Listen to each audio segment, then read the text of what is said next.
நீங்கள் அல்லாஹ்வை விரும்பக்கூடியவர்களாக இருந்தால் என்னை நீங்கள் பின்பற்றுங்கள். அல்லாஹ்வுடைய தூதர் கண்மணி நாயகம் ஸல்லல்லாஹு அலைஹி வஸல்லம் வாழ்க்கை வழிமுறை நம்முடைய வாழ்க்கையாக மாறுகிறது என்றால் அங்கே அல்லாஹ்வுடைய அன்பு இருக்கிறது என்று பொருள். அருமை நபி ஸல்லல்லாஹு அலைஹி வஸல்லம் காதல் இருக்கிறது என்பது பொருளாகும். எனவே அந்த நபியினுடைய அன்பு நம் அனைவருடைய உள்ளங்களிலும் என்றும் செழிப்பாக செழுமையாக என்றென்றுமே இருக்க வேண்டும். அல்லாஹ் நமக்கு அருள் புரிவானாக. ஆமென். அருமையான பெருமக்களே, பெருமானார் ஸல்லல்லாஹு அலைஹி வஸல்லம் அவர்களை திட்டியவர்கள் கூட முஹம்மத் இப்படிப்பட்டவர் என்றுதான் சொன்னார்கள். புகழப்பட்ட நபி இப்படிப்பட்டவர் என்றுதான் சொன்னார்கள். அவங்க வாயாலே அல்லாஹ் என்ன செய்தான், நீ என்னதான் என்னுடைய நபியை நீ திட்டினாலும் நீ புகழ்ந்துட்டு தான் திட்டணும் அப்படிங்கிற அளவுக்கு தான் அந்த பேரை அல்லாஹ் தஆலா என்ன செஞ்சான், சூஸ் பண்ணி வச்சான். அல்லாஹ் தஆலா நபி ஸல்லல்லாஹு அலைஹி வஸல்லம் நபியை திட்டும்போது அபூஜஹல் திட்டினான். எப்படி திட்டினான்? முஹம்மத் என்று சொல்லி தான் திட்டினான். அப்படி என்றால் முஹம்மத் என்ற அந்த வார்த்தையை நபி ஸல்லல்லாஹு அலைஹி வஸல்லம் அவர்களை புகழ்ந்து விட்டு தான் அவன் திட்டுகிறான். அப்படி என்றால் கண்மணி நாயகம் ஸல்லல்லாஹு அலைஹி வஸல்லம் அவர்களுடைய அன்பை, முஹப்பத்தை, அவர்களுடைய புகழை அல்லாஹ் தஆலா இந்த சமுதாயத்திலே பரவலாக்கி தந்திருக்கிறார். அருமையான பெருமக்களே, இன்று நம்முடைய வாழ்க்கைக்கு நபி ஸல்லல்லாஹு அலைஹி வஸல்லம் வாழ்க்கை முன்மாதிரியாக கிடைத்திருப்பது இந்த சமுதாயத்திற்கு கிடைத்திருக்கக்கூடிய ஒரு பேரொளி. இருட்டிலே நடக்கக்கூடிய மனிதனுக்கு எப்படி ஒளி வந்தால் ஒரு மகிழ்ச்சி ஏற்படுமோ, அதே போலதான் நபியினுடைய வாழ்க்கை நமக்கு ஒரு கலங்கரை விளக்கமாக என்றென்றும் வாழ்க்கை வழிமுறையை காட்டிக் கொண்டிருக்கிறது.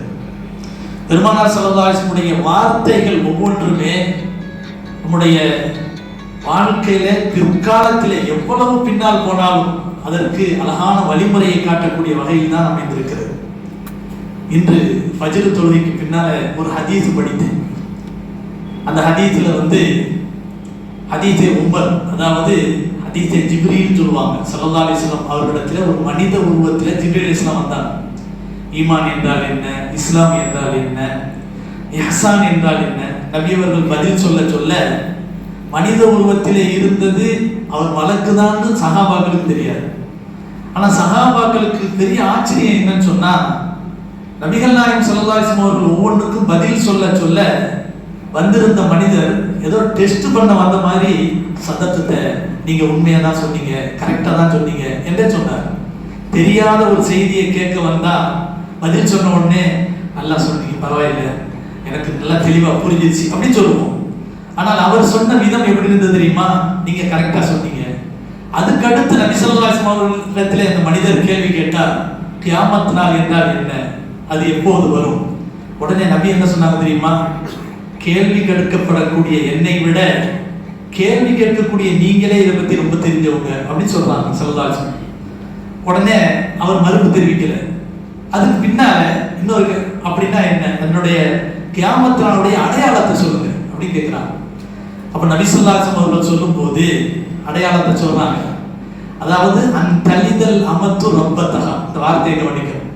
அன் தலிதல் அமத்து ரப்பத்தஹா, ஒரு அடிமை பெண் எஜமானியை பெற்றெடுப்பார். இது கியாமத் நாளுடைய அடையாளம். அப்ப அதுக்கு முஹத்திஸ்கள் விளக்கங்களை எழுதுறது உலமாக்களுக்கெல்லாம் தெரியும். என்ன எழுதுறாங்கன்னு சொன்னா, அதாவது பெற்றோராகிய தாயை பிள்ளையாக பெறக்கூடியவர் வசதியாக வந்துட்டா என்ன செய்யறாங்க, அவங்க என்ன செய்யறாங்க, வேலை வாங்குறாங்க. நிறைய அவங்க வேலைக்காரி மாதிரியே நடத்துறாங்க, அதிகமான வேலை வாங்குறாங்க. அந்த அம்மாமார்கள் தன்னுடைய பிள்ளைகளையே தன்னுடைய பெண் பிள்ளைகளை நம்பி இருக்க வேண்டிய ஒரு சூழ்நிலை ஏற்படுது. இதைத்தான் நபி ஸல்லல்லாஹு அலைஹி வஸல்லம் அவர்கள் இப்படி சொல்றாங்க, இந்த மாதிரி சொல்லுவாங்க. அந்த நேரத்துல ஒரு மனிதர் சொன்னார், அதாவது நபி ஸல்லல்லாஹு அலைஹி வஸல்லம் அவர்கள் சொன்ன அந்த வார்த்தையில இப்படி ஒரு அர்த்தம் இருந்தாலும் இன்னொரு அர்த்தத்தையும் ஒரு ஆலிம் சொன்னதை நான் கேள்விப்பட்டேன் அப்படின்னு சொன்னார். அது என்னன்னு கேட்டுதானே இல்மு, நமக்கு தெரியாத விஷயத்தையும் கூட நம்ம கேட்கும்போது சில இல்மு நமக்கு கிடைக்கும். அவர் சொன்னார், பிற்காலத்துல வாடகை தாய்மார்கள் இந்த காலத்துல இருக்காங்க பார்த்தீங்களா, குழந்தையே பெறலைன்னு சொன்னா இன்னொருத்தருடைய அதாவது அந்த துளியை எடுத்து தன் கருவறையிலே வைத்து தனக்காக ஒரு குழந்தையை பெற்றிருக்கணும். தன்னுடைய கணவருடைய இந்திரிய துளியை எடுத்து இன்னொரு பெண்ணுடைய கருவிலை ஏற்றி அவளை 10 மாசம் சுமக்க வச்சு குழந்தையை பெற்றதுக்கு பின்னால தன் குழந்தையாக தேர்ந்தெடுக்கிறது. இந்த குழந்தை ஒரு பணக்கார வீட்டு பிள்ளையா பிறக்கணும். ஆனா பெத்தெடுத்த தாய் யாரு? வாடகை தாய். அவங்க ஏழையா காசுக்காக வேண்டியதான் அதை செஞ்சிருப்பாங்க. இதுதான் இந்த காலத்துல கியாமத்தினுடைய அடையாளமாக, பிற்காலத்தில் இது அதிகமா நடக்கும் அப்படிங்கிற அடையாளமாகத்தான் நபி ஸல்லல்லாஹு அலைஹி வஸல்லம் அவர்கள் இந்த வார்த்தையை சொன்னாங்கிறத ஒரு ஆலிம் சொன்னார் என்பதா சொல்லும் போது உண்மையிலேயே யோசிக்க வேண்டிய ஒரு விஷயம் தான். எவ்வளவு பெரிய அற்புதமான ஒரு விஷயம். எவ்வளவு காலத்திற்கு பின்னால் சென்றாலும் நபிகள் நாயகம் ஸல்லல்லாஹு அலைஹி வஸல்லம் வார்த்தையில் தொற்றி நிற்கும் கருத்துக்கள் இருக்கிறதே மெய்சிலிருக்க வைக்கும். அற்புதமான ஒரு கலங்கரை விளக்கமாக நம் அனைவருடைய வாழ்க்கைக்கும் வழிகாட்டலாக அமைந்திருக்கும். எவ்வளவுதான் விஞ்ஞானத்தில் நம்ம முன்னேறி பிற்காலத்துக்கு வந்துட்டாங்க. நபி ஸல்லல்லாஹு அலைஹி வஸல்லம் அவருடைய 1500வது பிறந்த நாள் விழாவை நம்ம இன்னைக்கு கொண்டாடிட்டு இருக்கோம். இந்த வருஷம் 1500 வருஷம் ஆச்சு ஸல்லல்லாஹு அலைஹி வஸல்லம் அவர்கள் பிறந்து. இந்த வருடம் 1500வது வருடம். ஆனால் நபி ஸல்லல்லாஹு அலைஹி வஸல்லம் வழிகாட்டல் பழசாக இன்னைக்கு ஃப்ரெஷ்ஷா தான் இருக்கு. அந்த அடிப்படையில் நம்முடைய வாழ்க்கையிலேயே நம்முடைய வாழ்க்கையில் ஒன்றரை கலந்திருக்கக்கூடிய நம்முடைய பெற்றோர், நம்முடைய மனைவி மக்கள், நம்முடைய உறவுகள், நம்முடைய நண்பர்கள், இவர்கள் அனைவருடைய விஷயத்திலும் ஸல்லல்லாஹு அலைஹி வஸல்லம் வாழ்க்கை முறை என்பது நமக்கு சிறந்த வழிகாட்டலாக அமைந்திருக்கிறது. பெருமானார் ஸல்லல்லாஹு அலைஹி வஸல்லம் அவர்கள் தன்னுடைய மனைவிமார்களோடு எவ்வளவு அணுக்கமாக நடந்து கொண்டார்கள், எவ்வளவு ஐக்கியமாக இருந்தார்கள், அவர்களிடத்தில் எப்படி விட்டு கொடுத்து போனார்கள், அவர்களுடைய அன்பையும் பாசத்தையும் எந்த அளவிற்கு சமூகம் என்ன நினைத்தாலும் பரவாயில்லை என்று வெளிப்படுத்தினார்கள் என்பதையெல்லாம் பார்க்கும்போது உண்மையிலே நபிகள் நாயகம் ஸல்லல்லாஹு அலைஹி வஸல்லம் அவர்களை போன்று நாம் வாழ முடியுமா என்ற கேள்வி என்பது நமக்கு எல்லாருக்குமே இருக்கு. இன்னைக்கு உதாரணத்துக்கு பெரிய சபை கூடியிருக்கு, பெரிய சபை கூடியிருக்கிறது. அந்த நேரத்தில் ஒரு மனிதர் எழுந்து நின்று கேட்டார், யா ரசூலல்லாஹ் ஸல்லல்லாஹு அலைஹி வஸல்லம், இந்த உலகத்திலேயே உங்களுக்கு ரொம்ப பிடித்தமான மனிதர் யார் என்று கேட்டார். நபிகள் நாயகம் ஸல்லல்லாஹு அலைஹி வஸல்லம் அவர்கள் கொஞ்சம் கூட யோசிக்கல, வெட்கப்படல. அப்படி சொல்லணும்னு நினைச்சிருந்தா அப்படி கொஞ்ச நேரம் உட்கார்ந்துருப்பாங்க. பரவாயில்ல சொல்லுங்க அப்படின்னு சொன்னபோது, சரி நான் சொல்லக்கூடாது, இருந்தாலும் நான் சொல்றேன், எனக்கு ரொம்ப பிடித்தமான என்னுடைய மனைவி தான் அப்படி சொல்லியிருக்கலாம்ல. நபி அவர்கள் அப்படிலாம் தயங்கல. நபி அவர்களிடத்திலே கேட்கப்பட்டது, யா ரசூலல்லாஹ் உங்களுக்கு ரொம்ப பிடித்தமானவர்கள் யார் என்று கேட்டபோது ஸல்லல்லாஹு அலைஹி வஸல்லம் அவர்கள் உடனே சொன்னார்கள், ஆயிஷா, என் மனைவி ஆயிஷா எனக்கு ரொம்ப பிடித்தமானவர் என்று சொன்னார். இப்ப இது இந்த மாதிரி நம்ம சொல்லிடுவோம். நம்ம என்னதான் நமக்கு முகப்பத்தா இருந்தாலும் பிரியமா இருந்தாலும் யாராவது ஒருத்தர் 4 பேர் நின்று கேட்கும் போது அந்த 4 பேருக்கு முன்னால என் மனைவி எனக்கு ரொம்ப பிடிக்கும் நம்ம யாராவது சொல்லுவோமா? அப்படி சொன்னாலும் இந்த சமுதாயம் என்ன சொல்ல தெரியுமா? சரியான பொண்டாட்டி தாசன் அப்படின்னு சொல்லிடுவோம். பிரியமில்லைன்றனால சரியான தாந்தோண்டித்தனமா இருக்கிறாங்க அப்படின்றோம். ஆக மொத்தம் நபிகள் நாயகம் ஸல்லல்லாஹு அலைஹி வஸல்லம் அவர்கள் சமூகத்தை பத்தி வெட்கப்படலை. என் மனைவி எனக்கு பிரியமானவர் என்பதை நான் வெளிப்படுத்தணும். காரணம், இருவரும் இணைந்ததுதான் வாழ்க்கை. வாழ்க்கையிலே நமக்கு அங்கமாக வந்திருக்கக்கூடிய மனைவி நம்முடைய துணைவி. சில நேரங்களிலே அவர்களுடைய பேச்சும் நடவடிக்கையும் நமக்கு விதர்ப்பமாக இருக்கும், பாதகமாக இருக்கும். நபிகள் நாயகம் ஸல்லல்லாஹு அலைஹி வஸல்லம் அவர்கள் இந்த சமூகத்துக்கு அழகான ஒரு செய்தியை சொன்னார்கள். எந்த ஒரு முஃமினும் தன்னை நாடி வந்திருக்கக்கூடிய, தன்னுடைய துணையாக வந்திருக்கக்கூடிய முஃமினான பெண்ணை வெறுத்து விட வேண்டாம், எந்த நிலையிலும் வெறுத்து விட வேண்டாம். அவளிடத்தில் இருக்கக்கூடிய ஒரு கெட்ட குணம் இருக்கிறது என்றால் அதை நீ மறந்து விடு. அவளிடத்தில் இருக்கக்கூடிய ஒரு நல்ல குணத்தை கொண்டு நீ அவளை பொருந்திக் கொள், அவள் மீது நீ திருப்திப்படு என்று நபிகள் நாயகம் ஸல்லல்லாஹு அலைஹி வஸல்லம் சொன்னார்.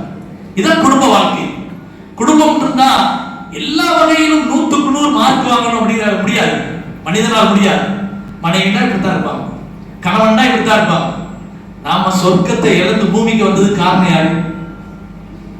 நம்முடைய மனைவி ஆதம் அலைஹிஸ்ஸலாம் அவருடைய மனைவி ஹவ்வா அலைஹிஸ்ஸலாம். ஆதம் அலைஹிஸ்ஸலாம் மறுக்கிறாங்க, முடியாது, நான் அந்த பழத்தை சாப்பிட மாட்டேன். ஆனா ஹவ்வா அலைஹிஸ்ஸலாம் போய் கெஞ்சுறாங்க, ஏங்க சொர்க்கத்துல நிரந்தரமா இருக்கணும்ல, அதனால பழத்தை சாப்பிட்டுருவோம். சாப்பிடுறாங்க, பூமிக்கு வந்தாச்சு. ஆனா ஆதம் அலைஹிஸ்ஸலாம் அவர்கள் தன்னுடைய மனைவியை விட்டு கொடுக்கல.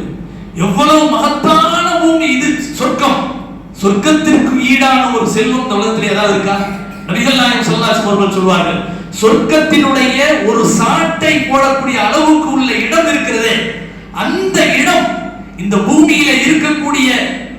தங்கம், வைரம், வைடூரியம், விலை மதிப்பு வாய்ந்த எல்லா செல்வங்களை விட எல்லாத்தையும் கொடுத்தாலும் அந்த ஒரு முலம் இடத்தை வாங்க முடியாது. சொர்க்கத்தினுடைய அந்த இடம் இருக்குது, அவ்வளவு மதிப்பானது. அவ்வளவு உயர்ந்த சொர்க்கத்தை நாம் என்ன செஞ்சிட்டோம்? இழந்ததுக்கு காரணம் யாரு? ஆதம் அலைஹிஸ்ஸலாமுடைய மனைவி. ஆனா ஒரு நாளாவது ஆதம் அலைஹிஸ்ஸலாம் அவர்கள் தன்னுடைய மனைவியை பார்த்து இவ்வளவு பெரிய சொர்க்க வாழ்க்கை இழக்கிறதுக்கு நீ காரணமாயிட்டிய சொல்லியிருப்பாங்களா? இல்ல. அல்லாஹ் சுப்ஹானஹு வ தஆலா இந்த சமுதாயத்திற்கு ஒரு அழகான பாடத்தை சொல்லித் தருவதற்காக வேண்டி இந்த துஆவை பதிவு செய்கின்றான். காலா ரப்பனா வலம்னா அன்ஃபுஸனா வ இல்லம் தக்ஃபிர் லனா வ தர்ஹம்னா லனகூனன்ன மினல் ஹாசிரீன்.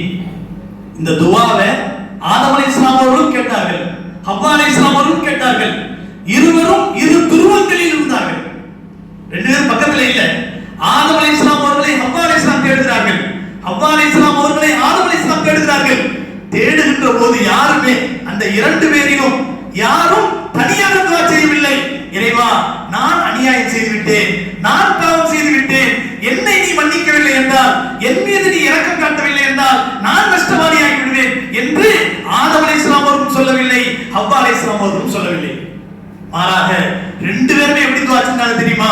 ரப்பனா, எங்கள் இரட்சகனே, லலம்னா, நாங்கள் அநியாயம் செய்து விட்டோம், வயில்லம் தக்ஃபிர் லனா, எங்களை நீ மன்னிக்கவில்லை என்றால், வதர்ஹம்னா, எங்களை மீது நீ இரக்கம் காட்டவில்லை என்றால், லனகூனன்ன மினல் ஹாசிரீன், நாங்கள் நஷ்டவாளியாகி விடுவோம், யா அல்லாஹ் எங்களை மன்னித்து விடு, எங்கள் மீது இரக்கம் காட்டு என்று சொன்னார்கள் என்றால், அவ்வளவு பெரிய சொர்க்கத்தை இழந்த நேரத்திலும் கூட தன் மனைவியையும் துஆவிலே இணைத்து ஆதம் அலைஹிஸ்ஸலாம் அவர்கள் செய்கிறார்கள் என்று சொன்னால், இல்லற வாழ்க்கை என்றால் இப்படித்தான் இருக்கும். நல்லது கெட்டது இருக்கதான் செய்யும். அவர்களுடைய பேச்சு நமக்கு பிடிக்காமதான் இருக்கும் சில நேரங்களில். அதையெல்லாம் பொருந்தி போவது என்பதுதான் மிக முக்கியமான ஒரு விஷயம். இன்னைக்கு யஹ்யாவுடைய பாடம் நடத்தக்கூடிய ஒரு நிலை. ஆன்லைன்ல யஹ்யாவோட முத்தி பாடம் நடத்தியிருந்தேன். அழகான ஒரு ஹதீஸ் அங்கே சொல்லப்பட்டதை நான் பார்த்தேன். நபிகள் நாயகம் ஸல்லல்லாஹு அலைஹி வஸல்லம் சொல்லக்கூடிய ஒரு அழகான ஹதீஸ் அங்கே பதிவு செய்யப்பட்டிருந்தது. அது என்னன்னு சொன்னா, மன் ஸபர அலா சூஇ ஹுலுகி இம்ராத்திஹி, நபிகள் நாயகம் ஸல்லல்லாஹு அலைஹி வஸல்லம் சொல்றாங்க, மன் ஸபர அலா சூஇ ஹுலுகி இம்ராத்திஹி அஅதாஹு அல்லாஹு மினல் அஜ்ரி மித்ல மா உத்திய அய்யூப் அலைஹிஸ்ஸலாம் அலா பலாயி.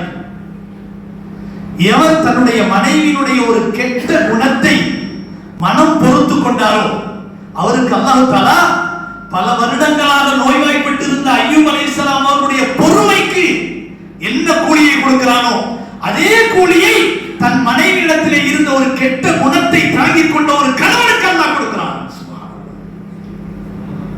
அதற்கு அடுத்து நபிகள் நாயகம் ஸல்லல்லாஹு அலைஹி வஸல்லம் சொல்கிறார்கள், வமன் ஸபரத் அலா சூஇ ஹுலுகி ஸௌஜிஹா அஅதாஹு அல்லாஹு மித்ல ஸவாபி ஆசியா இம்ராத்து ஃபிர்அவுன்.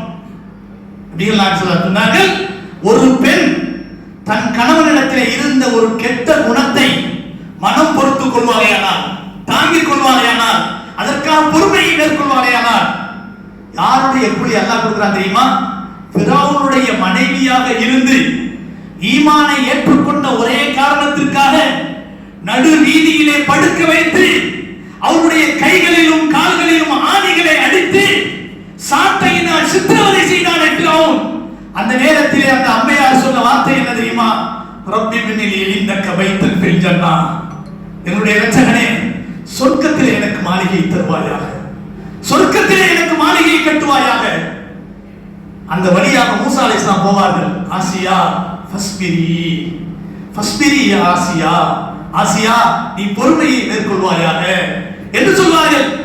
அப்போதுதான் ஆசியா அம்மையார் சொல்வார்களா, அல்லாஹ்வுடைய தூதர் அவர்களே, நான் பொறுமையா இருக்கிறேன், ஃபிரௌன் எனக்கு கொடுத்த ஆசாபாசங்கள், மாடா மாளிகைகள், கோடா கோபுரங்கள், உல்லாசமான வாழ்க்கைகள் அனைத்தையும் இணைந்து நடுத்தெருவுக்கு நான் வந்திருக்கிறேன். அது அல்லாஹ் என்னுடைய கைகளிலும் கால்களிலும் ஆணி அடிக்கப்பட்டு சித்திரவதை செய்யப்படுகிறேன். ஆனால் இதை நான் பொறுத்துக் கொள்கிறேன். எனக்கு ஒரே ஒரு வேண்டுகோள், எனக்காக அல்லாஹ் சொர்க்கத்தில் ஒரு மாளிகை எழுப்பணும். அந்த மாளிகையை எனக்கு கண்ணால் காட்ட வேண்டும், இங்கேயே காட்டணும். மூசா அலைஹிஸ்ஸலாம் அல்லாஹ்ட்ட துஆ செய்றாங்க. தஃசீர்ல எழுதுறாங்க, அந்த அம்மையார் படுத்த படுக்கையாக இருக்கும்போது அல்லாஹ் அந்த மாளிகையை அவருடைய கண்களுக்கு காட்டினார் என்று பெருமக்களே, அந்த ஆசியா அம்மையார் எவ்வளவு பெரிய கொடுமைகளை அனுபவித்திருப்பார்கள். ஒரு சாதாரண ஒரு குடும்பத்திலிருந்து இருந்துட்டு நடுத்தரவுக்கு வந்தா ஒண்ணு தெரியாதுங்க. ஃபிரௌனுடைய மாளிகைன்னா சாதாரண மாளிகையா? உலகம் முழுவதற்கும் நானும் இறைவன் என்று சொன்ன ஒரு மனிதன், அவனுடைய மாளிகை எப்படி இருக்கும்? எவ்வளவு உல்லாசமான வாழ்க்கை, எவ்வளவு உயர்ந்த வாழ்க்கை, ஆசாபாசமான வாழ்க்கை, ஆனந்தம் மிகுந்த வாழ்க்கை. அனைத்தையும் தொடர்ந்து நடுத்தரவுக்கு வந்து படுத்த படுக்கையாக்கி அவர்களை சித்திரவதை செய்கிறார்கள் என்றால் அவருடைய உள்ளத்திலே எவ்வளவு பெரிய வேதனை இருந்திருக்கும். அந்த நேரத்தில் அவர்கள் அடைந்த பொறுமைக்கு அல்லாஹ் கொடுக்கக்கூடிய கூலி எப்படிப்பட்டது? பொறுமையாளர்களுடைய கூலியை மட்டும்தான் அல்லாஹ் நிர்ணயம் செய்யல. இன்னமா யுவஃபஸ் ஸாபிரூன் அஜ்ரஹும் பிகைரி ஹிசாப். அல்லாஹ் குர்ஆனிலே சொல்கிறான், பொறுமையாளர்களுடைய கூலி அல்லாஹ் கணக்கில்லாமல் கொடுப்பான். பிகைரி ஹிசாப், அதுக்கு கணக்கே கிடையாது. அதனாலதான் பொறுமையாளர்களுக்கு கொடுக்கக்கூடிய கூலிக்கு தானே கூலி கொடுக்கிறதா நபி ஸல்லல்லாஹு அல்லாஹ் சொல்றாங்க. நபி ஸல்லல்லாஹு சொல்றாங்க, கண்ணியமானவர்களே, நாளை மறுமையிலே கேள்விகளுக்கு இல்லாமல் சொர்க்கம் செல்லக்கூடிய மக்களில் ஒரு கூட்டத்தார் எழுந்து ஓடுவார்கள். நீங்கள் எல்லாம் யார் என்று மலக்குமார்கள் தடுத்து நிறுத்தி கேட்பார்கள். அவர்கள் சொல்வார்கள், எல்லோரும் சுகபோகத்தில் இருந்தார்கள், நாங்கள் வறுமையில் இருந்தோம். எல்லோரும் நல்ல சுகத்தோடு இருந்தார்கள், நாங்கள் நோய்வாய்ப்பட்டு இருந்தோம். எனவே நாங்கள் பொறுத்துக் கொண்டோம். அல்லாஹ்வுடைய கலா கதரை நாங்கள் பொருத்திக் கொண்டோம். அதற்காக அல்லாஹ் கொடுக்கக்கூடிய கூலி தான் என்று சொன்னவுடன், சரி, நீங்கள் தகுதியானவர்கள் தான், செல்லுங்கள், உங்களுக்கு கேள்வி கணக்கில்லை, சொர்க்கத்திற்குள்ளே நுழையுங்கள் என்று மலக்குமார்கள் வாழ்த்து கூறி அனுப்புவார்கள் என்பதாக நபிகள் நாயகம் ஸல்லல்லாஹு அலைஹி வஸல்லம் சொன்னார்கள். இதுதான் பொறுமைக்கு கிடைக்கக்கூடிய கூலி. இல்லற வாழ்க்கையில நபி அவர்கள் இதை சொல்லி காட்டுறாங்க. ஒரு மனிதன் தன் மனைவியின் கெட்ட குணத்தை தாங்கிக் கொள்வானேயானால் அவனுக்கு கிடைக்கக்கூடிய கூலி அய்யூப் அலைஹிஸ்ஸலாம் அவருடைய நோய்வாய்ப்பட்ட சமயத்தில் அவர்கள் பொறுமையாக இருந்தார்களே அதற்கு கொடுக்கப்பட்ட கூலியை அல்லாஹ் கொடுப்பான். அதே போல ஒரு கணவனினுடைய மோசமான குணத்தை ஒரு மனைவி தாங்கிக் கொள்வாரேயானால் ஃபிரௌனுடைய மனைவிக்கு கொடுக்கப்பட்ட அந்த பயங்கரமான சித்திரவதையின் சமயத்தில் அந்த அம்மையார் பொறுமையாக இருந்தார்களே அதற்கான அல்லாஹ் கொடுத்த கூலியை இந்த பெண்ணுக்கு அல்லாஹ் கொடுப்பான் என்று நபிகள் நாயகம் ஸல்லல்லாஹு அலைஹி வஸல்லம் அவர்கள் சொல்லி காட்டினார். கண்ணியமானவர்களே, கதீஜா அம்மையாருடைய வாழ்க்கையை நினைச்சு பாருங்களேன். சுப்ஹானல்லாஹ், நபிகள் நாயகம் ஸல்லல்லாஹு அலைஹி வஸல்லம் அவர்களும் கதீஜா அம்மையாரும் வாழ்ந்த வாழ்க்கை இந்த சமூகத்துக்கு ஒரு பெரிய பாடம், பெரிய பாடம். நபிகள் நாயகம் ஸல்லல்லாஹு அலைஹி வஸல்லம் அவர்களை தேர்ந்தெடுத்தது எப்படி? அதுவே நமக்கு ஒரு பெரிய வழிகாட்டல். முஹம்மது ஸல்லல்லாஹு அலைஹி வஸல்லம் உயர்ந்த குடும்பம், உயர்ந்த குணம், அவரிடத்தில் திறமை இருக்குதா, நாணயம் இருக்கிறதா, நம்பிக்கை இருக்கிறதா, இதை டெஸ்ட் பண்றதுக்காக வேண்டிய என்ன செய்யறாங்க? ஒரு வேலைக்காரரை அனுப்பி நபி அவர்களை அந்த வியாபாரத்தினுடைய தலைவராக அனுப்புறாங்க. வியாபார குழு அனுப்புறாங்க. போன இடத்துக்கு போயிட்டு திரும்பி வரும்போது அவர் சொல்லக்கூடிய விஷயம் என்ன? மசீரா என்று சொல்லப்படக்கூடிய அந்த வேலைக்காரர் சொல்கிறார், என்ன சொன்னா, முஹம்மது ஒரு நாணயம் மிகுந்தவராக இருந்தார், நம்பிக்கையானவராக இருந்தார், பொய்யை பேசியதே கிடையாது வியாபாரத்தில், அப்படிப்பட்ட ஒரு உயர்ந்த உன்னதம் நிறைந்த மனிதனாக இருந்தார். அதுக்கு பின்னால் அடுத்த நாளே கதீஜா அம்மையார் கணவனாக வர வேண்டும் என்ற எண்ணத்திலே அவருடைய குடும்பத்துக்கு ஆள் அனுப்பி மாப்பிள்ளை பேசுறாங்க. கல்யாணம் நடக்குது. மக்கா நகரத்தினுடைய செல்வச் சீமாட்டியாக இருந்த கதீஜா ரலியல்லாஹு அன்ஹா ஒரு கட்டத்தில் நபிகள் நாயகம் ஸல்லல்லாஹு அலைஹி வஸல்லம் அவர்களை தன்னுடைய உயிருக்கு உயிரான நபியாக ஏற்றுக்கொண்ட ஒரே காரணத்திற்காக வேண்டி அனைத்து செல்வங்களையும் இந்த மார்க்கத்துக்காக இழக்கிறார்கள். கிழிந்து போன ஆடையோடு கிச்சனில் நிற்கிறார்கள். அந்த நேரத்திலே ஜிப்ரீல் அலைஹிஸ்ஸலாம் வருகிறார்கள். யா ரசூலல்லாஹ், அதோ கதீஜா குழம்பு பாத்திரத்தை எடுத்து வருகிறார்கள். அவருடைய மேனியிலே கிழிந்த ஆடை இருக்கிறது. அவர்களுக்கு சொல்லுங்கள், அல்லாஹ் சொர்க்கத்தை கொண்டவர்களுக்கு நன்மாராயம் சொல்கிறான். அல்லாஹ் அவர்களுக்கு சலாம் சொன்னா என்னுடைய சலாமையும் எடுத்து வையுங்கள் என்று சொன்னபோது ஜிப்ரீலுக்கு வலைக்கும் சலாம் நான் சொல்கிறேன், ஆனால் அல்லாஹ்வுக்கு நான் சலாமுக்கு பதில் சொல்ல முடியாது. அல்லாஹும்ம அன்த ஸலாம் வ மின்க ஸலாம்.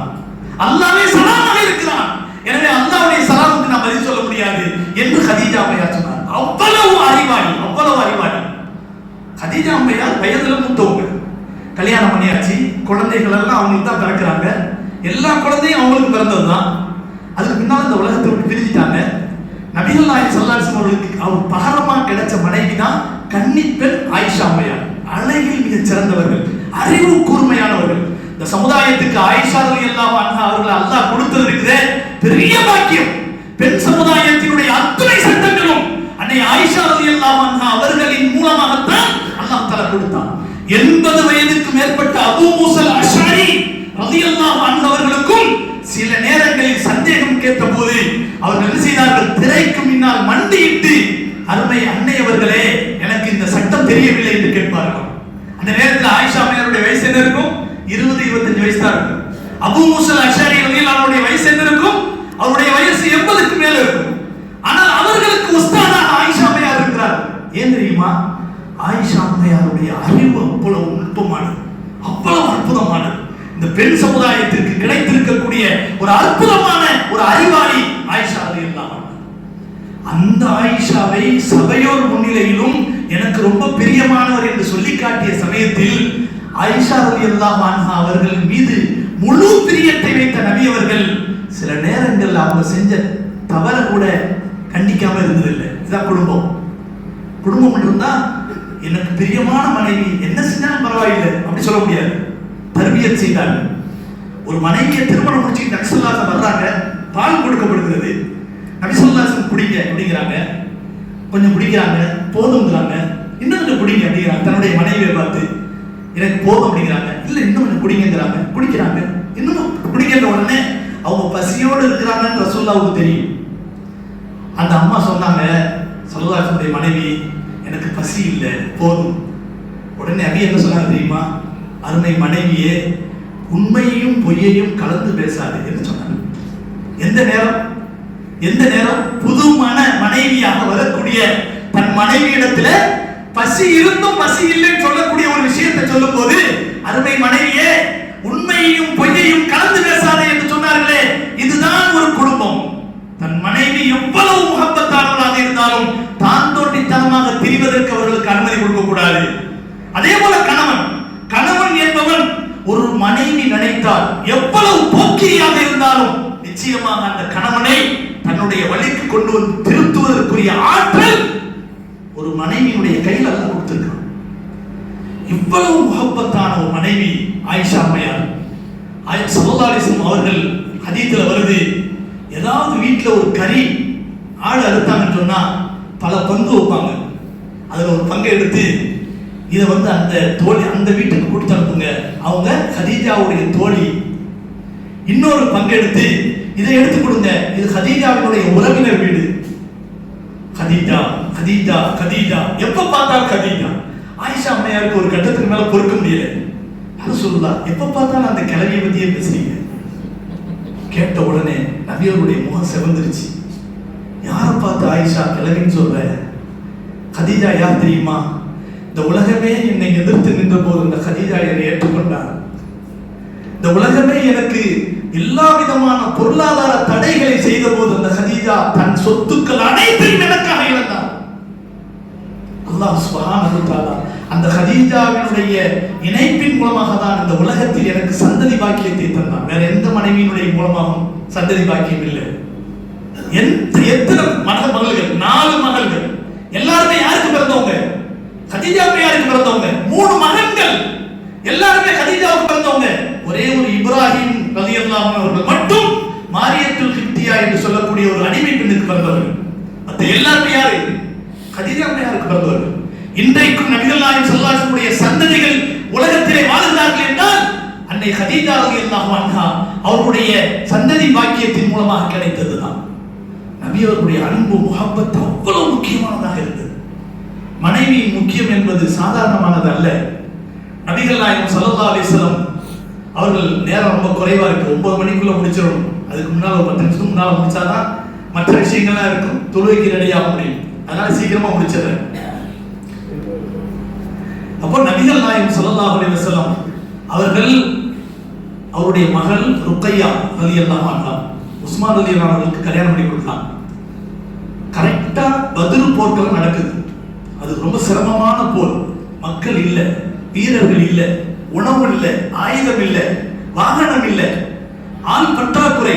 அந்த நேரத்திலும் கூட ருக்கையா உடல்நலம் சரியில்லாமல் இருக்கிறார். உஸ்மான், அவங்களுக்கு நீங்க பணிவிடை செய்யுங்க, அவங்கள கவனிங்க. நீங்க அந்த பணிவிடையின் காரணத்தினால் பத்ர் போர்க்களத்திலே நீங்கள் கலந்து கொள்ள முடியாவிட்டாலும் நீங்கள் பத்ர் சஹாபியாக பெயர் குறிப்பிடப்படுவீர்கள் என்று சொன்னார். ஸல்லல்லாஹு அலைஹி வஸல்லம் அவர்கள் உஸ்மான் ரலியல்லாஹு அன்ஹு அவர்களுக்கு எவ்வளவு பெரிய அந்தஸ்தை கொடுத்தார்கள் என்றால் கடைசியில் வரும்போது வஃபாத் ஆயிட்டாங்க. ஆனாலும் உஸ்மான் ரலியல்லாஹு அன்ஹு அவர்களை பத்ரியன்களில் ஒருவராக கணித்து அங்கிருந்து கிடைத்த கனிமத்து பொருளில் அவர்களுக்கு ஒரு பங்கு கொடுத்தாங்க. எதுக்கு இதை சொல்றேன்னா, ஸல்லல்லாஹு அலைஹி வஸல்லம் அவர்கள் ஒரு மனைவியை ஒரு கணவன் கவனிப்பது என்பது எவ்வளவு முக்கியத்துவம் வாய்ந்தது. அல்லாஹ்வுடைய ஜிஹாதிலே மிக உயர்ந்த ஜிஹாதாக பத்ர் போர்க்களம், அதுல கூட நீங்க கலந்து கொள்ள தேவையில்லை என்று நபி அவர்கள் அவர்களுக்கு சலுகை வழங்கி மனைவியை கவனிக்க சொல்கிறார்கள் என்று சொன்னால், இதுல ஒரு விஷயம், தந்தை தன் பிள்ளையின் மீது வைக்கக்கூடிய அன்பை இது எடுத்து காட்டுகிறது. ஒரு கணவன் மனைவியிடத்தில் எவ்வளவு அணுக்கமாக இருக்க வேண்டும் என்ற உபதேசத்தை இது வெளிப்படுத்துகிறது. கண்ணியமானவர்களே, கண்மணி நாயகம் ஸல்லல்லாஹு அலைஹி வஸல்லம் இன்னைக்கு பார்க்கிறோம். இன்னைக்கு சில குடும்பங்கள் நடக்கும், நல்ல ஒழுக்கமா வளர்த்த குடும்பத்திலிருந்து மனைவின்னு சொன்னாலே கணவனுக்கு ரொம்ப மரியாதை கொடுக்கணும் அப்படிங்கிற மாதிரி நினைக்கிறது இயல்புதான், அது உண்மைதான். ஆனா கணவன் மனைவி உறவு இருக்குதே, அதுக்கு ஒரு படி மேல. சில நேரங்கள்ல மனைவிக்கு பலவிதமான உதவி செய்ய வேண்டிய ஒரு சூழல் வரும். நான் கணவன், எனக்கு மரியாதை கொடுக்கணும். மரியாதை வேறு, அன்பு வேறுங்க. நபிகள் நாயகம் ஸல்லல்லாஹு அலைஹி வஸல்லம் அவர்கள் தன் மனைவிக்காக எவ்வளவு இறங்கி போனாங்க தெரியுமா? ஒரு தடவை பிரயாணம் புறப்படுறதுக்காக தயாராகிறாங்க. அன்னை சஃபியா ரலியல்லாஹு அன்ஹா அவர்கள் ரொம்ப குள்ளமா இருப்பாங்க, ஒட்டகத்து மேல ஏற முடியல. நபி என்ன செஞ்சாங்க தெரியுமா? நம்மளுடைய இருக்கக்கூடிய எந்த கணவரால் இதை செய்வோமா? அப்படி செஞ்சா இந்த சமுதாயம் ஒத்துக்கிறோமா? நபிகள் நாயகம் ஸல்லல்லாஹு அலைஹி வஸல்லம் அவர்கள் என்ன செஞ்சாங்கன்னு சொன்னா, கீழே உட்கார்ந்தாங்க, இந்த காலை அப்படி மடக்கி போட்டாங்க, தொடையை காட்டினாங்க, படிக்கட்டு மாதிரி ஆட்டினாங்க, இந்த தொடை மேல ஏறி வாகனத்துல ஏறினாங்க. சஃபியா ரலியல்லாஹு அன்ஹா பரக்கத்தான கண்மணி நாயகம் ஸல்லல்லாஹு அலைஹி வஸல்லம் புனிதமான தொடையின் மீது ஒரு காலை வச்சு அடுத்த காலை அந்த குதிரையின் மீது, அந்த ஒட்டகத்தின் மீது தூக்கி போடுறாங்க. இன்னைக்கு நம்ம மாதிரி பெரியவங்க பார்த்தா கணவனை மிதிச்சு மேலே ஏறா, இது என்ன பொம்பளைக்கு அழகா அப்படி கேட்போம். ஆனா நபி அவர்களுடைய வழிகாட்டல் என்ன? கணவன் மனைவியினுடைய இணைப்பு என்பது நீங்க நினைக்கிற மாதிரி இல்ல, ஒரு உயிர் ஈருடல், அப்படிப்பட்ட ஒரு உறவு. நபி அவர்கள் குடும்ப வாழ்க்கையிலே நமக்கு முத்தாய்ப்பாக எடுத்துக்காட்டின ஒரு அழகான வழிகாட்டல் தெரியுமா? நம்ம எல்லாரும் ஒரு விஷயத்தை சொல்லுவோம், நம்ம எல்லாருமே ஈமான்ல நிறைந்து ஒரு நல்ல மௌத் நமக்கு ஏற்படணும் நம்ம விரும்புறோம். இந்த நேரத்துல ஒவ்வொருத்தரையும் நீ எப்படி மூத்தா போக விரும்புற அப்படின்னு கேட்டா, சாலிஹான மக்கள் என்ன சொல்வார்கள்? நான் தொழுகணும், சஜிதாவில் இருக்கணும், அல்லாஹ் என் ரூஹை கைப்பற்றணும், அப்படித்தான் சொல்லுவோம். காபாவை தவாப் செய்யணும், தவாப் செஞ்சு முடிச்சு 2 ரக்காத் தொழுகல்ல, அந்த தொழுகையில நான் சஜிதாவில் இருக்கணும், நான் மூத்தாயிரும். அப்படிலாம் நம்ம விரும்பமா மாட்டோமா? மௌத்திலேயே ரொம்ப உயர்ந்த மௌத்து, அல்லாஹ்வுடைய சன்னிதானத்தில் தலை சாய்த்து நிற்கக்கூடிய அந்த சமயத்தில் சஜிதாவினுடைய நிலையில் மரணம் அடையக்கூடிய அந்த மரணம் தான் உயர்ந்த மரணம் என்று நினைக்கிறோம். இதுதான் உண்மையில் உயர்ந்த மரணம் என்று இருந்தால் அந்த மரணத்தை அல்லாஹ் ஸல்லல்லாஹு அலைஹி வஸல்லம் அவர்களுக்கு கொடுத்திருப்பானா, கொடுக்க மாட்டானா? ஆனா நபி அவர்களுடைய வஃபாத் எப்படி நடந்தது தெரியுமா? அன்னை ஆயிஷா அம்மையாருடைய மடியின் மீது நபி அவர்கள் தலை வைத்து படுத்திருந்த நேரத்தில் தான் அல்லாஹும்ம பிர்ரஃபீகில் ஆலா, அல்லாஹும்ம பிர்ரஃபீகில் ஆலா, என்னுடைய பிரியமான நண்பனோடு நான் சேர போகிறேன். ஆயிஷா அம்மையார் கவனிக்கிறாங்க, நபியினுடைய முகத்தை கவனிக்கிறாங்க, உதடு அசைகிறது, என்ன சொல்கிறார்கள் என்று தெரியவில்லை. அப்படியே காதை கீழே குனிஞ்சி நபியினுடைய வாய் பக்கத்தில் போய் கேட்கிறாங்க. நபியின் நாவு முணுமுணுக்கிறது, அல்லாஹும்ம பிர்ரஃபீகில் ஆலா, அல்லாஹும்ம பிர்ரஃபீகில் ஆலா, உயர்ந்த நண்பனோடு நான் சேர போகிறேன் என்று நபி அவர்கள் சொன்னார்கள். அவருடைய ரூஹ் பெறுகிறது. வஃபாத் எப்படி நடந்தது? அன்னை ஆயிஷா அம்மையாருடைய மடியில் படுத்து கிடக்கக்கூடிய நிலை. குடும்பம் அப்படித்தான். நபி அவர்கள் ஒரு கணவன் மனைவியினுடைய ஒரு ஐக்கியம், ஒரு அந்நியோன்யம் எப்படி இருக்க வேண்டும் என்பதை இந்த முத்தாய்ப்பான வஃபாத்தினுடைய சமயத்தில் நபி அவர்களுக்கு நடந்த நிகழ்வு நமக்கு எடுத்துக்காட்டுகிறது.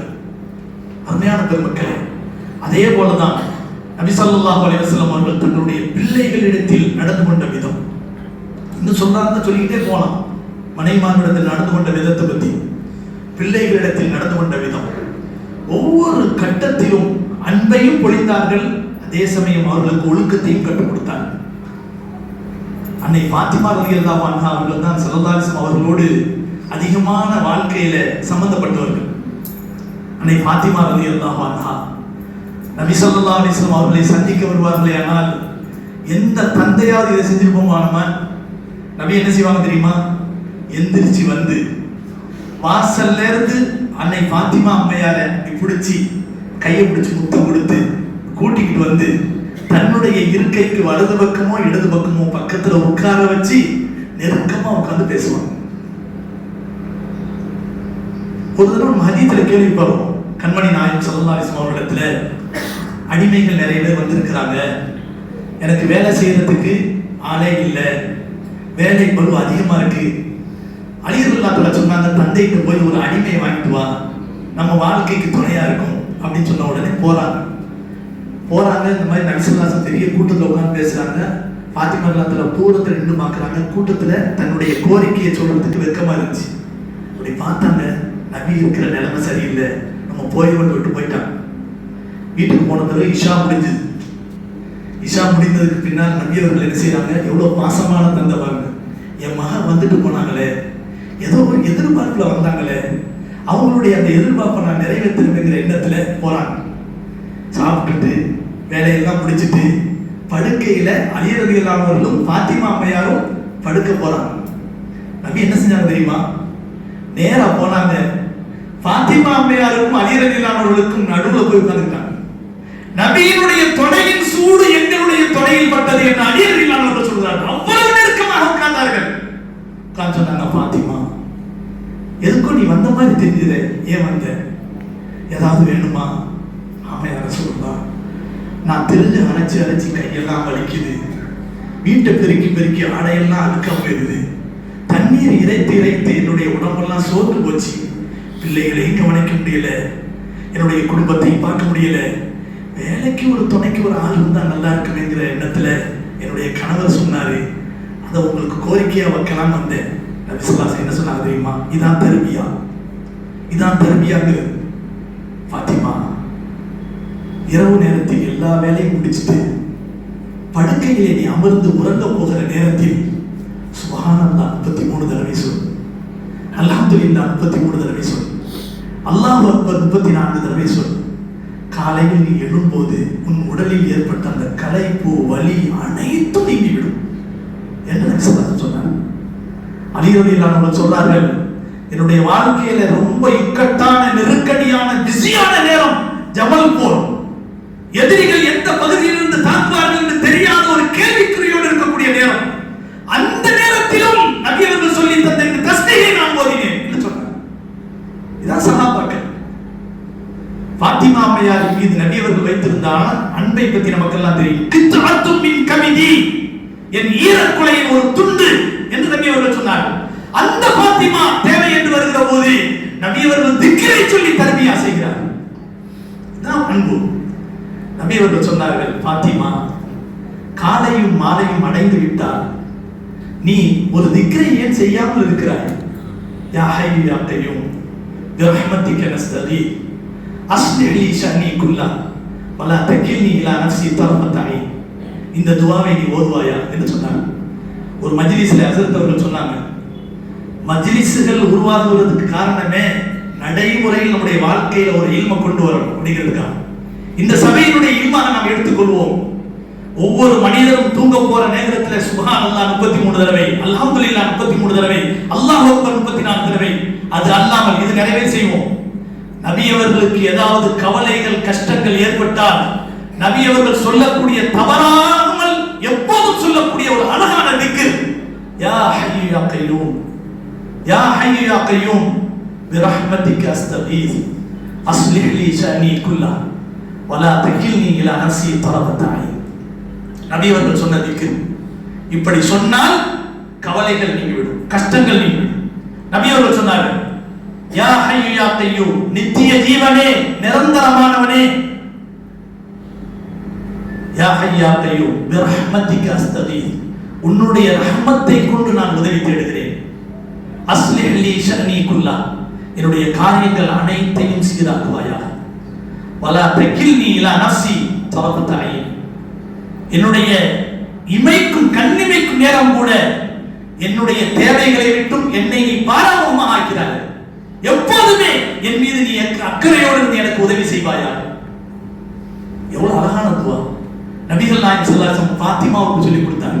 ஃபாத்திமா, நீ காலை அடைந்து விட்டால் இந்த துவாவை ஓது, மாலை அடைந்து விட்டால் இந்த துவாவை ஓது என்று நபிகள் நாயகம் ஸல்லல்லாஹு அலைஹி வஸல்லம் அவர்கள் சொல்லி தந்தார். கண்மணி நாயகம் ஸல்லல்லாஹு அலைஹி வஸல்லம் அவர்கள் ஃபாத்திமாவின் மீது அளவு கடந்த பிரியம் வைத்திருந்தார்கள், ரொம்ப அன்பு வைத்திருந்தார்கள். ஒரு தடவை ஃபாத்திமா ரலியல்லாஹு அன்ஹா அவர்களை பத்தி ஒரு மனிதர் வந்து சொல்றாரு, உடல்நலம் சரியில்லாம இருக்கிறாங்க. பக்கத்துல இம்ரான் இப்னு ஹுசைன் ரலியல்லாஹு அவர்கள் இருக்காங்க. கேட்டாங்க, இம்ரான் என்னோடு வருகிறாயா அப்படின்னு கேட்டாங்க. எங்கே யார சொல்றா? என் மகளை பார்க்க போறேன், வாங்க என் கூட அப்படிங்கிறாங்க. சரின்னு சொல்லிட்டு போறாங்க. உள்ள போன உடனே, அங்க போன உடனே கதவை தட்டுறாங்க. யாரது கேட்கிறாங்க. நான் தான் உன்னோட தந்தை வந்திருக்கிறேன் அப்படின்ற உடனே, உங்க கூட வேற யாராவது இருக்காங்களான்னு கேட்டாங்க. உள்ள இருந்து குரல் வருது. சுப்ஹானல்லாஹ். நபி ஸல்லல்லாஹு அலைஹி வஸல்லம் சொன்னாங்க, ஆம், இம்ரான் இப்னு ஹுசைன் இருக்கிறார். அப்படின்னா கொஞ்சம் இருங்கள் யார சொல்லுதா அப்படின்னு சொல்லிட்டு, நான் தலையை மறைப்பதற்கு துணி இல்லாமல் இருக்கிறேன், உங்களிடத்திலே மேலே போட்டிருக்கக்கூடிய துணி ஏதாவது இருந்தால் கொஞ்சம் எனக்கு கொடுங்கள் என்று உள்ளே இருந்து குரல் கொடுக்கிறார். நபி அவர்கள் தன்னுடைய தோளிலே போட்டிருந்த துணியை எடுத்து கதவை லேசா நீக்கிட்டு, இதை வைத்து மூடிக்கொள் என்று சொல்கிறார். அதை வைத்து தன்னுடைய முகத்தை மூடிக்கொண்டு தலையை மூடிக்கொண்டு, இப்போது உள்ளே வாருங்கள் என்று சொல்கிறார்.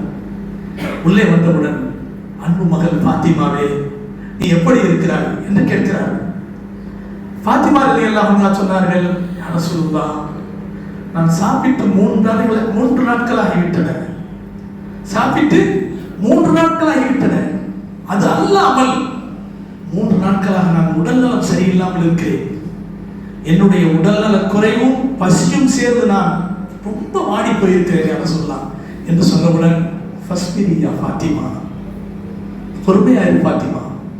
யா ரசூலுல்லாஹ், எப்படி நான் பொறுமையா இருக்க முடியும்?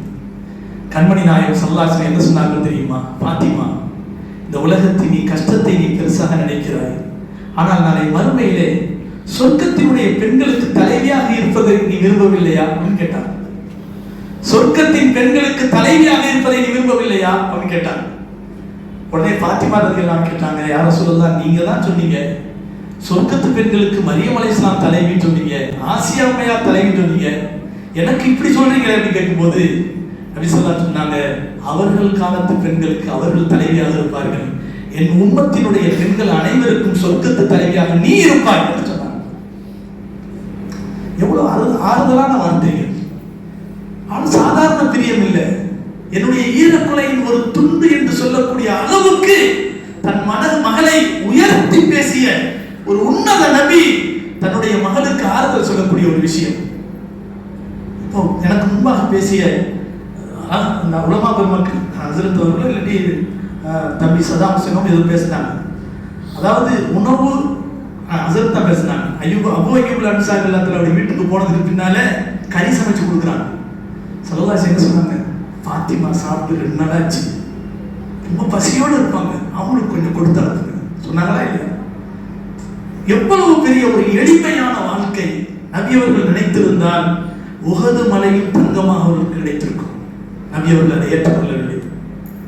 யா அல்லாஹ், என்னை ஏழைகளின் ஏழையாக வாழ வைப்பாயாக, ஏழைகளின் கூட்டத்தில் இருக்க வைப்பாயாக, ஏழைகளின் கூட்டத்தில் நாளை மறுமையிலே எழுப்புவாயாக என்று நபி ஸல்லல்லாஹு அலைஹி வஸல்லம் அவ்வளவு அன்பு வைத்திருந்தும் கூட உலக வாழ்க்கை என்று வருகிற போது நபி அவர்கள் பொறுமை அவர்களுக்கு நிலைநாட்டினார். அந்த மாதிரி தான் ஒவ்வொரு மகளும் நல்லா புரிஞ்சுக்கிறோம். சீக்கிரமா முடிச்சிடறேன். ஸல்லல்லாஹு அலைஹி வஸல்லம் அவர்களுடைய பெண் பிள்ளைகளுக்கு ஏற்பட்ட அந்த சோதனை இருக்கு பத்தியா, நம்மள மாதிரி யாருக்கு அந்த மாதிரிலாம் ஏற்பட்டிருக்காரு. அவ்வளவு பெரிய சோதனைகளை அனுபவித்தார். அபூலஹபினுடைய 2 மகனுக்கு கல்யாணம் பண்ணி கொடுத்திருந்தாங்க. 2 மகளை. ஒரு கட்டத்துல ஒரு மனிதர், அபூலஹபினுடைய மகன், நபி அவர்கள் மீது இருக்கக்கூடிய அந்த தௌஹீத் ஏகத்துவ பிரச்சாரத்தின் காரணத்தினால் உள்ள ஏற்பட்ட அந்த வெறுப்பின் காரணத்தினால் நபி அவர்களுடைய சட்டையை பிடிச்சி காரி துப்புனான் நபியினுடைய முகத்துல. இது யாருக்காவது நடந்திருக்குமா? நபி அவர்கள் அல்லாஹ் காட்டினுடைய மிருகங்களில் ஒரு மிருகத்தை கொண்டு அல்லாஹ் அவனை சோதிப்பானாக அப்படின்னு துவா செஞ்சான். கடைசி அவனை என்ன செஞ்சிச்சு, ஒரு மிருகம் அடிச்சான்னு போச்சு. இது நம்ம வரலாறுல படிச்சிருக்கோம். ஸல்லல்லாஹு அலைஹி வஸல்லம் அவர்களுக்கு இந்த ஏற்பட்ட இந்த மன வருத்தம், இந்த பிரச்சனை, இது மாதிரியான மன வேதனை யாருக்காவது ஏற்பட்டுமா? அதனாலதான் நபிகள் நாயகம் ஸல்லல்லாஹு அலைஹி வஸல்லம் சொன்னாங்க, உலகத்தில் ஏற்பட்ட அத்தனை நபிமார்களுக்கும் கொடுக்கப்பட்ட சோதனைகளில் மொத்தமும் எனக்கு கொடுக்கப்பட்டது என்று நபிகள் நாயகம் ஸல்லல்லாஹு அலைஹி வஸல்லம் சொன்னாங்க. ஆனால் எல்லா நிலைகளிலும் நல்ல ஒரு விஷயத்தை புரிஞ்சுக்கிறோம். குடும்பம் என்பது ஒரு குதூகலம் நிறைந்த சொர்க்கமாக இருக்க வேண்டும். இதை நபியவர்கள் நமக்கு காட்டிட்டு இருக்கிறார்.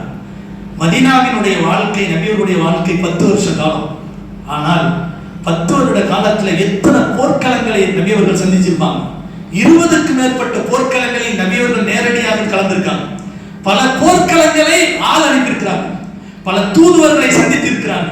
சுற்றி இருக்கக்கூடிய யூதர்கள், முனாஃபிக்குகளுடைய எதிர்ப்புகளை நபியவர்கள் எந்த நேரத்திலும் சமாளிக்கக்கூடிய நிலையில் இருந்தார்கள். பலவிதமான பிரச்சனைகள். ஆனால் எந்த பிரச்சனையும் தங்களுடைய குடும்பத்திலே காட்டியதே கிடையாது. ஸல்லல்லாஹு அலைஹி வஸல்லம் இப்படித்தான் இருக்க வேண்டும். நபியவர்கள் காட்டி தந்த அழகான வழிமுறைகளில் ஒன்று என்னவென்று சொன்னால், நம்முடைய குடும்பத்தை நாம் கண்காணிப்போடு பார்க்க வேண்டும். அவர்களுக்கு கொடுக்க வேண்டிய இல்மையும் ஒழுக்கத்தையும் சரியான முறையில் கொடுக்க வேண்டும். இன்று பலவிதமான மோசமான கலாச்சாரங்கள் சீரழிந்து கொண்டிருக்கக்கூடிய நேரம் இது. இன்ஸ்டாகிராமிலையும் ஃபேஸ்புக்கிலையும் பெண்கள் உலா வரக்கூடிய நேரம். இன்ஸ்டாகிராம் போன்ற வலைத்தளங்களை திறந்தாலே முக்காடு போட்ட முறுக்கா போட்ட பெண்கள் ஆபாசமாக ஆடக்கூடிய காட்சிகள் தான் தெரிகின்றன. இதற்கெல்லாம் காரணம் யார்? அந்த குடும்பத்து ஆண்கள். நபிகள் நாயகம் ஸல்லல்லாஹு அலைஹி வஸல்லம் இந்த உண்மையான அன்பு நமக்கு இருந்தால் நாமும் நபியவர்களை பின்பற்றுவதோடு நம்மை சார்ந்து இருக்கக்கூடிய நம்முடைய மனைவி, மக்கள், நம்முடைய குடும்பம், நம்முடைய ஊழியர்கள், நம்முடைய முதலாளிகள், நம்முடைய தோழர்கள், அத்தனை விதமான மக்களிடத்திலும் அல்லாஹ்வுடைய தூதர் ஸல்லல்லாஹு அலைஹி வஸல்லம் அவர்கள் எப்படி நடந்து கொண்டார்களோ அந்த வழிமுறையின் அடிப்படையில் அழகிய முறையிலே நாம் நடந்து கொள்வது என்பதுதான் ஸல்லல்லாஹு அலைஹி வஸல்லம் அவர்களை அழகிய முன்மாதிரியாக நாம் ஏற்றுக்கொண்டோம் என்பதனுடைய அடையாளமாகும். இதைத்தான் அல்லாஹ் குர்ஆனிலே சொல்கின்றான், லக்கத் கான லக்கும் ஃபீ ரசூலில்லாஹ் உஸ்வத்துன் ஹஸனா. அல்லாஹ்வுடைய தூதரின் வாழ்க்கையில் அழகிய முன்மாதிரி இருக்கிறது. யாருக்கு தெரியுமா? லிமன் கான யர்ஜுல்லாஹ வல் யௌமல் ஆகிர். அல்லாஹ்வையும் மறுமை நாளையும் நம்பி ஆதரவு வைக்கக்கூடிய மனிதர்களுக்கு. வதக்கரல்லாஹ கஸீரா. அல்லாஹ்வை அதிகமாக திக்ர் செய்யக்கூடிய மக்களுக்கு அழகிய முன்மாதிரி இருக்கிறது. ஸல்லல்லாஹு அலைஹி வஸல்லம் அவர்கள் நம் அனைவருக்கும் ஒரு அழகான ஒரு குணத்தை சொல்வதற்காக சொன்னார்கள், இன்ன அக்மலல் முஃமினீன ஈமானன் அஹ்ஸனுஹும் குல்கா. ஈமான் இருக்குலாம் நம்ம சொல்றோம். ஆனா ஈமானிலே பரிபூரணத்தை பெற்ற ஒரு முஃமின் யார் தெரியுமா? யார் அழகிய நற்குணத்துக்கு சொந்தக்காரனாக இருக்கிறானோ அவன்தான் உண்மையான முஃமின் என்பதாக நபிகள் நாயகம் ஸல்லல்லாஹு அலைஹி வஸல்லம் சொன்னார்கள். இந்த நற்குணம் என்பது நம்முடைய பெற்றோரிடத்திலும் இருக்க வேண்டும். நம்முடைய பெற்றோரிடத்திலும் அந்த குணத்தை காட்ட வேண்டும். நம்முடைய மனைவிமார்களிடத்திலும் காட்ட வேண்டும். மனைவிமார்கள் தங்களுடைய கணவன்மார்களிடத்திலே காட்ட வேண்டும். நம்முடைய பிள்ளைகளிடத்தில் காட்ட வேண்டும். நம்முடைய வேலைக்காரரிடத்திலே காட்ட வேண்டும். நம்முடைய பக்கத்து வீட்டாரிடத்திலே காட்ட வேண்டும். நம்முடைய சக மனிதர்களிடத்திலே காட்ட வேண்டும். நம்முடைய நண்பர்களிடத்திலே காட்ட வேண்டும்.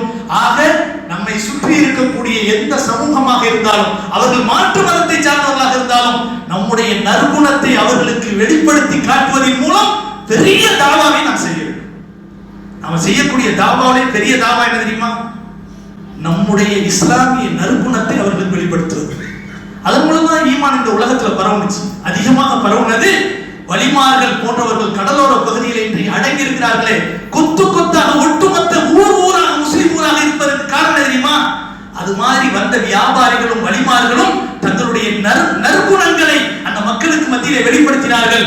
ஒருவர் கூட ஈமானை இழந்த முஸ்லிம் அல்லாதவர்களாக இருக்கவில்லை.